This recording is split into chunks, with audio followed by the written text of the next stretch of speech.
بالوں کی اسٹیٹنگ کرا سکتے ہیں یا نہیں؟ کرا سکتے ہیں، مگر سر پر بال ایسے رکھنا چاہیے کہ سب برابر ہو۔ ہمارے یہاں جو کٹنگ کرواتے ہیں وہ مکروہ ہے، اور ابھی تو اتنی واضح طور پر لوگ پٹے میں چٹان بناتے ہیں اور اوپر صرف جو ہے جھاڑ جھنکاڑ ایسے رکھتے ہیں۔ یعنی لوگوں کی پسند ناپسند کیسی آپ دیکھو۔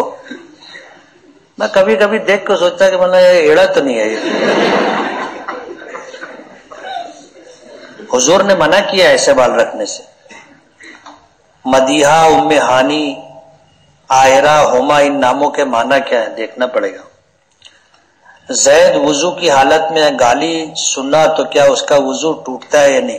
گالی سننے سے وضو نہیں ٹوٹتا، گالی دینے سے بھی وضو نہیں ٹوٹتا، لیکن ظاہر بات ہے اپنا منہ خراب نہیں کرنا چاہیے۔ میت کو دفن کرنے کے بعد 3 مرتبہ قبر پر پانی کیوں ڈالتے ہیں؟ اس لیے ڈالتے ہیں کہ وہ مٹی بیٹھ جائے، باقی کوئی دوسرا مقصد نہیں بھی ڈالے تو چلے گا۔ آدھی رات کے وقت جب ہماری آنکھ کھلے تو بغیر تہجد پڑھے اگر دعا مانگی جائے تو قبول ہو جائے گی۔ نماز پڑھنا ضروری نہیں ہے دعا کی قبولیت کے لیے۔ آنکھ کھل گئی، بستر پہ پڑے دعا مانگ لینا چاہیے، مانگنے سے کبھی چکنا نہیں چاہیے، جب موقع ملے مانگ لینے کا۔ یہ جو دعائیں دن رات کی اللہ کے رسول نے بتائی ہیں، کھانے سے پہلے، کھانے کے بعد، مسجد میں آنے کی، باہر نکلنے کی، کپڑا پہننے کی، کسی کو ہنستے ہوئے دیکھے تو، کسی کو روتے ہوئے دیکھے تو، کسی کو بیمار دیکھے تو، کسی کو عیبدار دیکھے تو، ہر موقع پر دعا بتائی گئی ہے۔ کیوں؟ تاکہ ہم لوگ مانگیں۔ اللہ کو یہ پسند ہے۔ مفتی صاحب، میں جو بھی کام کرتا ہوں ناکام ہو جاتا ہوں۔ 5 وقتہ باجماعت نماز ادا کرتا ہوں، کاروبار ایک میں ہے، میں صبح و شام کی تسبیحات بھی پابندی سے کرتا ہوں، پھر بھی ناکام ہو جاتا ہوں، اس کا حل بتائیں۔ اللہ سے دعا کریں اور ناکامی کے اسباب پر غور کریں۔ ناکامی کے اسباب پر غور کریں۔ کامیابی بھی سبب کے ذریعے سے ملتی ہے اور ناکامی بھی سبب کے ذریعے سے ملتی ہے۔ ایسا نہیں ہوتا کہ آدمی جو ہے آم کی گٹھلی زمین میں بوئے اور ببول کا جھاڑ نکلے، ایسا ہوتا؟ کبھی نہیں ہوگا ایسا۔ کامیابی کے اسباب ہوتے ہیں، ناکامی کے اسباب ہوتے ہیں۔ آدمی کامیابی کے اسباب اختیار کرے گا، اللہ کامیابی دیں گے، اور کامیابی کے اسباب کو چھوڑ دے گا تو ناکام ہو جائے گا۔ اس لیے نماز پڑھنے سے ثواب ملتا ہے، روزی میں برکت ہوتی ہے، لیکن آدمی خالی نماز پڑھے اور لوم نہ چلائے تو روزی ملے گی اس کو؟ سیٹ گھر آگے پگار دے کے جائے گا۔ آدمی یہ دنیا دارالاسباب ہے، اسباب اختیار کرنے کا۔ وہ ایک لڑکا تھا، مجھ کو جب ملتا تھا بولے مفتی صاحب دعا کرو، بولتا رہتا تھا۔ ایک دن میں اس سے پوچھا، میں نے کہا کیا کوئی مسئلہ ہے کیا؟ بولے اولاد نہیں ہو رہی۔ میں دعا کرتا رہا اس کے لیے۔ ایک مرتبہ شادی کا رکا لے کے آیا، بولے مورا نکاح ہے مفتی صاحب۔ میں حیران ہو گیا، بولا یہ سارا اتنے دن سے اپنے کو ایڑا بنا رہا ہے۔ میں اس کو بولا مولا بہت تیز سے مارتا میں تجھ کو، لیکن بس چھوڑ دے رہا تجھ کو میں۔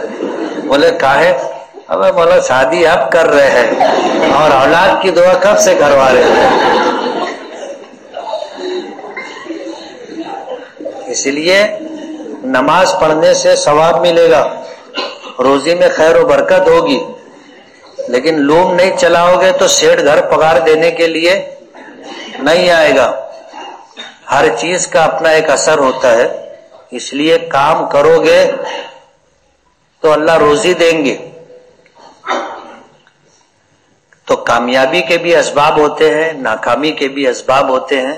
آدمی کامیابی کے اسباب اختیار کرے، اللہ کامیابی دیں گے۔ ایسا نہیں ہوگا کہ کرو اور ناکام ہو جاؤ۔ اب آدمی کو جو ہے جانا ہے دھولیا اور وہ سٹانا کی طرف جائے گا تو دھولیا پہنچے گا؟ کبھی نہیں پہنچے گا، زندگی بھر بھی چلتا رہے گا تو نہیں پہنچے گا۔ اس لیے محنت اور محنت کا رخ صحیح ہونا چاہیے.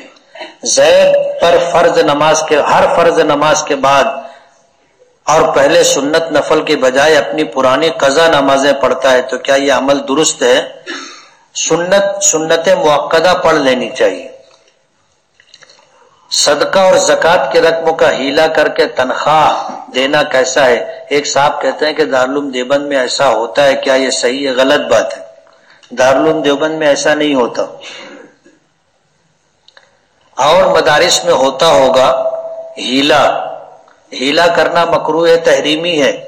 مکروہ تحریمی اور حرام دونوں برابر ہے. مکروہ تحریمی اور حرام دونوں برابر ہے. جس چیز کی حرمت قرآن کریم سے ثابت ہو اس کو حرام بولتے ہیں، اور جس کی حرمت حدیث پاک سے ثابت ہو اس کو مکروہ تحریمی کہتے ہیں. لیکن دونوں برابر ہے، یہ بھی حرام ہے، یہ بھی حرام ہے. فرق اتنا ہے کہ اس کا حرام ہونا قرآن سے ثابت ہے اور اس کا حرام ہونا حدیث سے ثابت ہے. تو جس کا حرام ہونا قرآن سے ثابت ہے اس کو حرام بولتے ہیں، اور جس کا حرام ہونا حدیث سے ثابت ہے اس کو مکروہ تحریمی کہتے ہیں.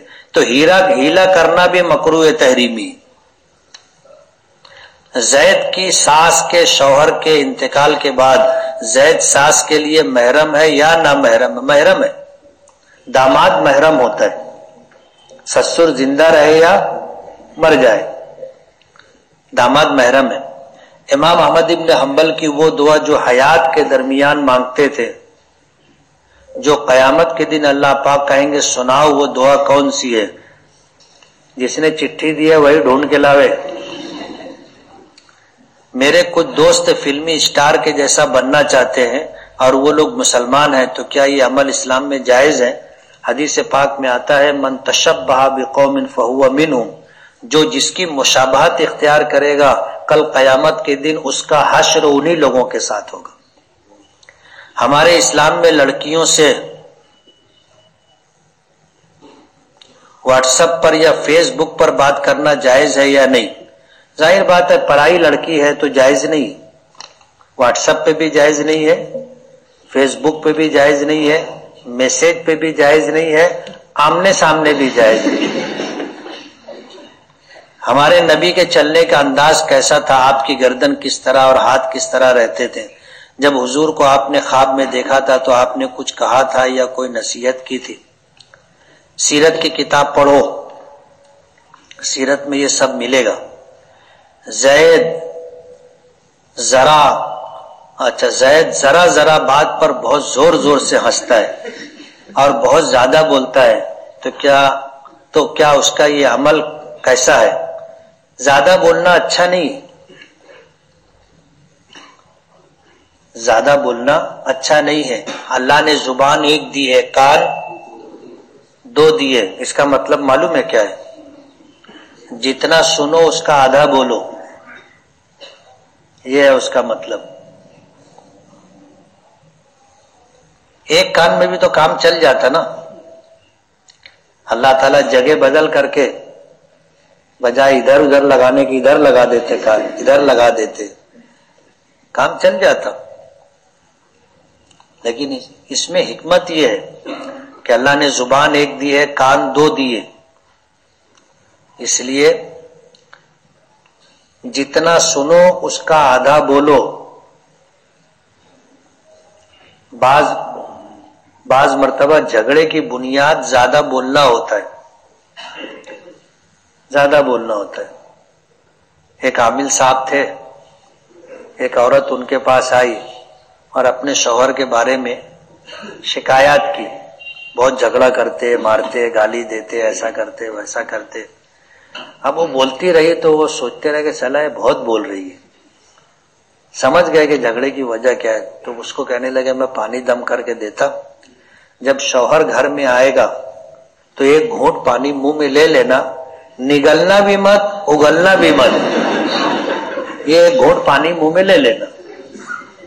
اب عورت تو عورت ہی ہوتی نا، اس کی سمجھ کتنی ہوتی ہے آپ سمجھ لو. اب وہ شوہر آیا، جلدی سے گئی، باٹلی کھولی، ایک گھونٹ پانی منہ میں لے لی. اب ظاہر بات ہے منہ میں پانی ہے تو بولے گی. اب شوہر آیا، تھوڑی دیر تک سوچتا رہا اگر کچھ بول نہیں رہی ہے، خاموش رہا خاموش رہا خاموش رہا. تھوڑی دیر کے بعد پوچھا طبیعت تو اچھی ہے نا؟ ہر طریقے سے وہ اپنا پھر دھیرے دھیرے محبت کا انداز آ گیا. بولتا رہا ہر طریقے سے. اس کے بعد یہ چپ چاپ دسترخوان لگا دی, کھانا لگا دی, آدمی کھایا, پھر اپنے کام سے لگ گیا کہ اب جان دو, دوسرے کسی موقع سے اس سے پوچھیں گے. پھر اس شوہر کے جانے کے بعد عامل صاحب کے پاس گئی. عامل صاحب پوچھے کیا ہوا؟ بولے آج تو بہت محبت کی ہے, بہت محبت کی ہے. تو انہوں نے کہا کہ اللہ کی بندی, میں پانی کچھ ایسا دم کر کے نہیں دیا تھا, تو بہت زیادہ بولتی ہے. اب شاور آتا ہوگا تھکا ہارا, آتے ہی تو ٹیڑھی تباڑی چالو کرتی ہوگی تو جھگڑا ہوتا ہے. تیرے صرف وہ چپ رہنے سے ایسا ہو گیا, اب اگر تو محبت سے بات کرے گی تو کیسا ہوگا؟ سمجھ رہے ہو؟ کبھی زیادہ بولنے سے بھی جھگڑا ہوتا ہے.